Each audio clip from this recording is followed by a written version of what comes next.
Recording. Okay. All right. Welcome, everybody. So I see we have some participants already here, which is awesome, awesome, awesome. Welcome, welcome, welcome. And hey, Michelle. And I'm also streaming this on Facebook Live. I can't tell who's on there because I'm looking at the Zoom webinar, but so yeah. So this is going to be super fun. We're going to have a little discussion here about supporting the immune system, how to make elderberry syrup.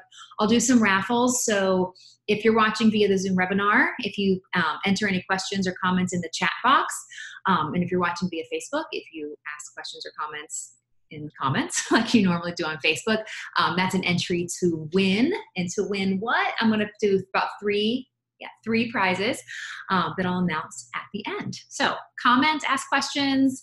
I will do my best to answer them live. And if I don't get a chance to, I will definitely answer them when we are done. All right. So we're going to go ahead and get started. So I'm Tamara Manley. I am a blogger at olardy.com and a healthy lifestyle educator. And I'm also a platinum leader with Young Living Essential Oils.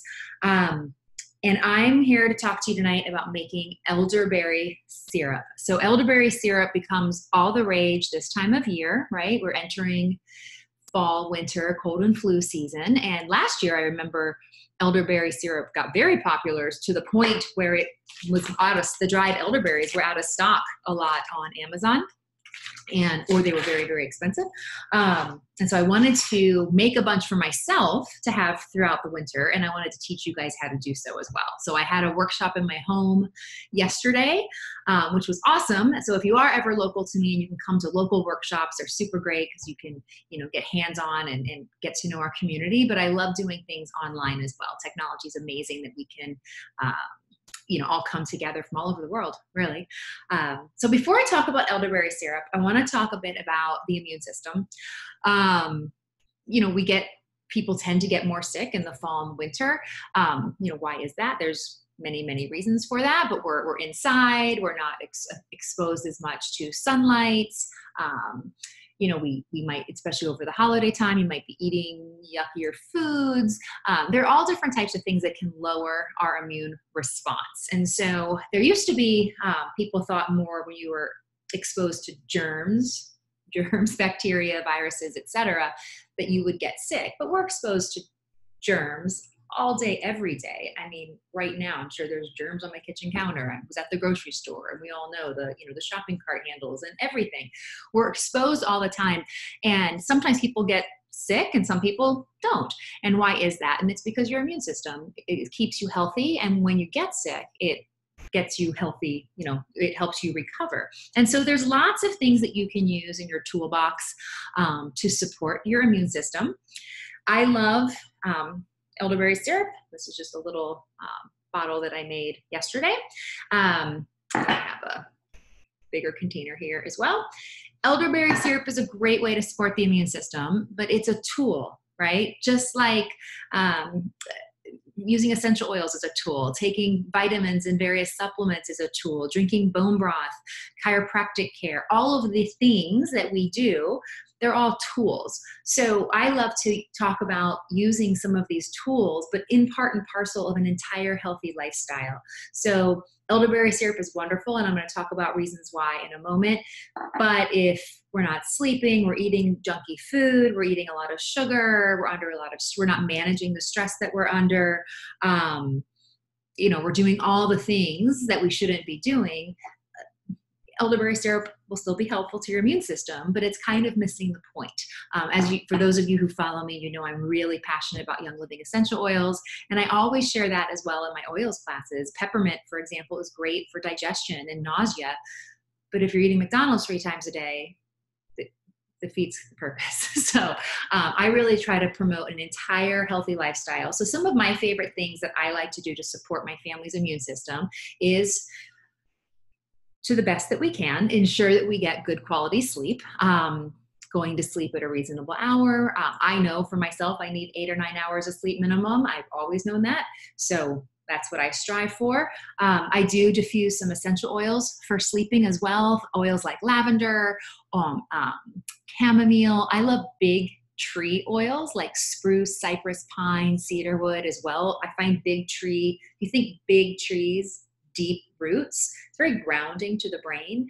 So a lot of times I will like to diffuse oils like lavender, chamomile, and Roman chamomile and black spruce, for example, to help us sleep at night. So sleep is great. Stress, we're all under stress for a variety of reasons. Sometimes it can't be avoided, but learning how to handle stress, whether it's deep breathing exercises, yoga, meditation, again, using oils to help with stress. Again, lavender, stress away blend that Young Living has is fantastic. Taking a variety of supplements, probably no shock to you. I use Young Living, mostly Young Living supplements, but vitamin C, various multivitamins that you can take. I love, there's a supplement Young Living has called Inner Defense, which is a capsule that has essential oils in it that I do take when I feel like we're starting to get under the weather. So those are just a couple tools that I use. What else do chiropractic care, exercise, trying to get outside and fresh air, all of the things. And then now that cold and flu season is sadly coming at us soon, I still feel, every September I feel like it's still summer, and then October hits and I'm like, what happened? Where did summer go? But also my family likes to do elderberry syrup. And generally speaking, if you take about a tablespoon or so for an adult, about a teaspoon or so for a child a day, it can help support your immune system all winter long. And if you feel like you're getting under the weather, just taking it every few hours can help support your immune system. Doesn't mean you're never ever going to get sick. I was actually sick earlier this week. Okay, I got better, but I had some sort of virus, cold, flu-like symptom kind of a thing. So if anyone here is making elderberry syrup, I would love to know. So if you want to type in the chat if you're making elderberry syrup already, or if you've purchased elderberry syrup before, you can purchase it at many health food stores, Whole Foods, etc. I tend to find it to be very, very expensive. And it's so easy to make. So I'm going to show you how to make it. It's like that simple. So don't forget, as you ask questions in the chat box, or if you're on Facebook, ask questions and comment. You can enter to win one of 3 awesome prizes. I'll pick winners at the end. So I get dried elderberries. I get them on Amazon, but you can maybe find them elsewhere. I just find it easy to get things on Amazon. These are organic dried elderberries. And this packet, it varies in price, but it was about $20 for this packet. Somebody asked the question, that's a good question. Made some elderberry syrup with alcohol last year. Is it still good? I don't know. Generally speaking, elderberry syrup should last a few months. And if it's opened, if you made it. So then in the refrigerator, beyond that, I don't know. I might still use it, but I don't know. I bought the berries at the supermarket. Video's perfect timing. Yay, bought the syrup plus just ordered the elderberries. Where do you, I'm not sure where you can get fresh elderberries. I've seen them in Europe at like farmers markets and stuff, but I haven't seen them in the US. When you make elderberry syrup, you're making it with the dried elderberries. So I just buy the dried elderberries. You can do a lot with elderberries, make jams and jellies and all kinds of different things. Fresh elderberries can cause a laxative effect. So if you don't want that, don't want to deal with fresh elderberries. But for making elderberry syrup, you're making it with dried elderberries. So I showed you the packet here, and here's some. I'm going to take some out. And I'm going to share, those of you watching via Zoom, you're going to get an email with a PDF of the recipe. And those of you watching on Facebook, I'm going to copy and paste the recipe in the comments. Let me see. You can see. Like, they're just like little, they're just dried berries like that. They look like currants almost, smaller than currants. There we go. Let's try. Okay. So my rule of thumb for making elderberry syrup is 4 cups of water. And you can make this on the stovetop in a saucepan. You can make it in a crock pot, or you can make it in an Instant Pot. In the recipe I'm going to share, all 3 things. The ingredients are all the same. So for this demonstration, I just have a saucepan. It has 4 cups of water. Clearly, you could increase the recipe, 8 cups of water, 12 cups of water, what have you. You can make a huge stock pot full if you wanted to. But in here, there's 4 cups of water. And then you add a cup, 1 cup of dried elderberries. Just poured it in the thing. I got elderberries floating here. There we go. Okay. And really, that's what you need to make elderberry syrup. And then at the end, when it's done simmering, you add honey. But you put, if you're doing a saucepan, you would put this, bring it to a boil, and then lower it to a simmer for about 2 hours. It will reduce a little bit, and some of the liquid will evaporate. If you're doing it in a crock pot, about 6 to 8 hours on low. And if you're doing it in an instant pot, 10 minutes, manual pressure, and then you can just let the steam naturally escape. I can't remember what that's called. And if you want to reduce it a little bit more, sometimes I'll open my Instant Pot and just put the saute button on to let it boil and boil some of the liquid off. But either way, you got 4 cups of water, 1 cup of dried elderberries. Now, in my recipe, I like to add citrus fruit. So I like to add lemon. This is about half a lemon. Squeeze, and then I put the peel in. It's organic, and I washed it, so it's good. I put the whole thing in. And an orange. So about, half a lemon, full lemon, an orange. Oh, I just squirted myself in the face. Tastes good though. Okay. I'm gonna dump it in there. Oh, I have the sticker on still. That's gross. Okay. So in here now I have elderberries and fruit.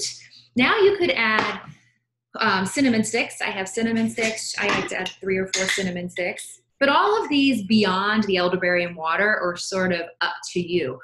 Citrus fruit clearly has immune supporting benefits. Herbs like cinnamon, cloves, ginger all have great immune supporting benefits. But if you don't like clove or you don't like ginger, don't use it, right? So I add about 3 cinnamon sticks, 3 or 4 cinnamon sticks. And that's what I do. Now you totally could add an inch or 2 knob of ginger. You could add whole cloves, whatever floats your boat. So I would bring it to a boil, simmer for 2 hours.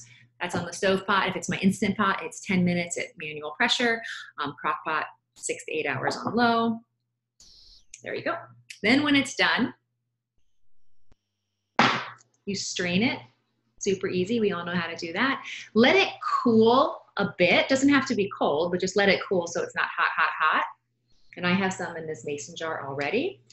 And you will add to that mixture 1 cup of honey. So I love this giant thing. It's local, raw honey. If you can get it, this is raw honey. 1 cup of honey. So you have 1 cup of dried elderberries, 4 cups of water, citrus fruit, juices, cinnamon sticks, etc. that you like. Cook it, strain it, and add 1 cup of honey. Honey adds some sweetness, clearly. Honey also extends the shelf life of the elderberry syrup. You could add a little less or a little more based on your taste. You could also, I haven't done this, but I know people that do that will add brandy or bourbon or something to it as well, that can help with coughing. That can help calm coughs down. Also will definitely help extend the shelf life as well. So you will find different variations of elderberry syrup as you research it a little bit. This is my recipe. Sometimes in addition to the elderberries, I will add dried echinacea that I get from Amazon, because echinacea has cold fighting properties. And that's really it. Then I've added the honey. Okay. I already added it before the thing, but I added the honey. Now, how I like to jazz mine up even more and add more benefits is I add essential oils. So if you follow me, you're like, not a shock at all. I would add essential oils. So I add oils like lemon, orange, cinnamon, clove, maybe ginger, copaiba, which is really great at reducing inflammation. You could add frankincense or lavender. Now that's going to all affect the flavor of your syrup. So choose ones that you like or your family likes. But for me, I have lemon, copaiba, cinnamon bark, and clove.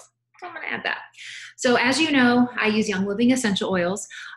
We're the oldest essential oil company in the world, and we own many of our own farms and distilleries around the globe. And I love knowing that this is cinnamon and this is lemon, that this is what is in my bottles of oils, that these have been grown properly, they've been harvested properly, they've been distilled properly. There's no funny business going on here. They weren't distilled with solvents. They weren't sprayed with Roundup. I know that I can trust putting these inside my body and my family's body, on my skin, and breathing them in. I have my diffuser going on back there. We have a line with white labels called Vitality, and these are labeled as dietary supplements. So I'm going to be putting these in my elderberry syrup. So I'm just going to add about 2 drops of there we go. 3 drops of lemon. Orange is really good too. I just almost ran out of orange, so I don't have enough orange. 2 drops of cinnamon. Now this is all up to my taste. I'll add about 6, 7, 8 drops total oils, but I'm kind of going here with what I like. Copaiba, I'm gonna add 2 drops. Okay, and then clove. I actually really like the taste of clove. I'm gonna do 3. Clove is also really nice if you have a sore throat or mouth sores. It's very numbing. So I like to add it to my syrup. I just shake it. And so I'm just putting it in here for now. I'll probably move it I'll put it in the fridge after that. Sometimes I will put them in smaller bottles like this, or sometimes I'll put them in large pitchers with an airtight lid that's easier to pour. And so all we do is we do a tablespoon a day or so. A tablespoon a day or so for adults, about a teaspoon or so for children. And if we're feeling sick, we will take multiple times a day. So that's what we do all winter long. I also use a product called Ningxia Red, which is a wolfberry puree. It's a supplement from Young Living. Some people will use the dried wolfberries and add it to their elderberry syrup. I will do our Ningxia Red liquid mixed with elderberry syrup, and we just shoot it. We use the little shot glasses and shoot it just like that. And elderberries, there are studies, and I'll share these. If you're watching the Zoom, you'll get all this in an email. If you're watching on Facebook, I will link to them in the comments when I'm done. But there are studies that show that by taking people that had the flu, there was one particular study that was interesting, people that were currently ill with the flu, by taking elderberry syrup, they reduced their flu-like symptoms by 3 or 4 days. It was pretty significant. And another one showed by looking at some level of blood, I'm not sure what the term was, some sort of seeing how your immune system was operating. People that were regularly taking elderberry syrup had a more healthy, stronger immune system than those that weren't. And there's lots of science studies. So if you're a science person, I would encourage you to go to PubMed, PubMed.gov, search elderberry syrup, and go to your heart's content. So that's all I got. So if you have other questions, you can ask them here, and I will do my best to answer them. And I will pick some winners. For raffle. I will pick tomorrow. I'll go through all the comments, and I will pick someone to win, or 2 people to win 1 cup of dried elderberries. I'll just mail them to you in a Ziploc bag, so you'll be able to get started on making your own. And a 3rd person is going to win an essential oil immune supportive roll-on with oregano and frankincense. And that'll be really helpful. You can just roll it on your neck, your back of your spine. Another tool to help you support your immune system. So that's all I got. Super easy. It's really, really easy. And I think it also makes the house smell great when you are simmering it throughout the house. I think it makes really, really good. I saw people use a cheesecloth to strain the elderberries. You can. I have a strainer, a mesh strainer that is small, like it's not big holes, so my elderberries don't pop through. If you have a larger strainer with larger holes, then you probably will want to put some sort of a cheesecloth. It will stain the heck out of that cheesecloth, but I have just a metal mesh strainer, and I don't need to use a cheesecloth, so I don't. So, but that's a good, if you have a large, I don't know what you would call that, a large hold strainer. I don't know. But you could certainly use a cheesecloth if you needed to, but I don't need to with the strainer that I have. But that's about it. So I will leave the recipes, and if you're watching the Zoom, you'll get the recording, and that's it. Have a great evening and stay healthy. Have a good winter.